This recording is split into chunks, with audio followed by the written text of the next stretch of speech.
오늘 현안 질의는 최근 문제된 리박스쿨에 대한 여러 의혹을 검증하고 국민들의 불안과 불신을 해소하기 위해 긴급하게 실시하게 됐습니다. 리박스쿨은 극우 역사 교육 단체로서 불법 댓글 조작 의혹으로 경찰 수사를 받고 있으며 10여 개의 위장 단체를 설립해서 조직적으로 늘봄학교에 침투해 초등학생들에게 독재 미화 등 왜곡된 역사인식을 심으려 했다는 의혹이 제기되고 있습니다. 교육부는 리박스쿨 손효숙 대표를 장관 정책자문위원으로 위촉하는 등 리박스쿨을 사실상 지원한 거 아니냐는 의구심도 받고 있습니다. 하지만 이렇게 중대한 현안에 대해 진실을 밝히고 국민께 소상히 보고해야 할 현 이주호 교육부 장관은 끝내 오늘 상임위에 출석하지 않았습니다. 국회 교육위원장이 수차례 출석 요구를 했음에도 교육부 장관으로 도저히 이해할 수 없는 무책임한 이유를 들며 국회 출석 의무를 회피한 것은 결코 용납할 수 없습니다.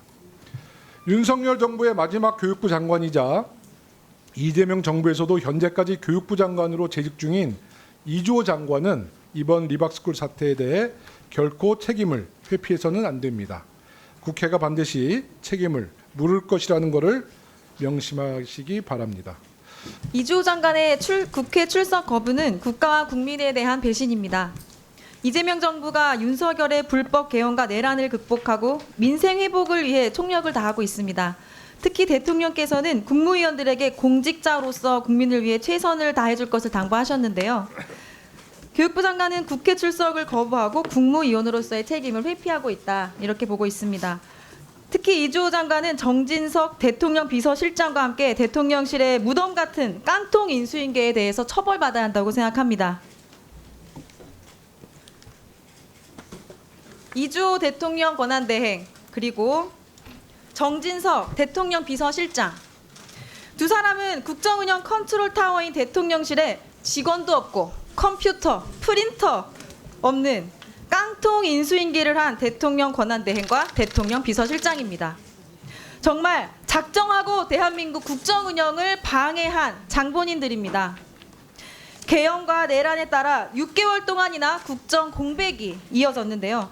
이 국정 공백이 더 이상 없도록 새로운 대통령께 직접 보고는 못할 망정 대통령실을 깡통으로 만들어서 국정 운영을 방해했습니다.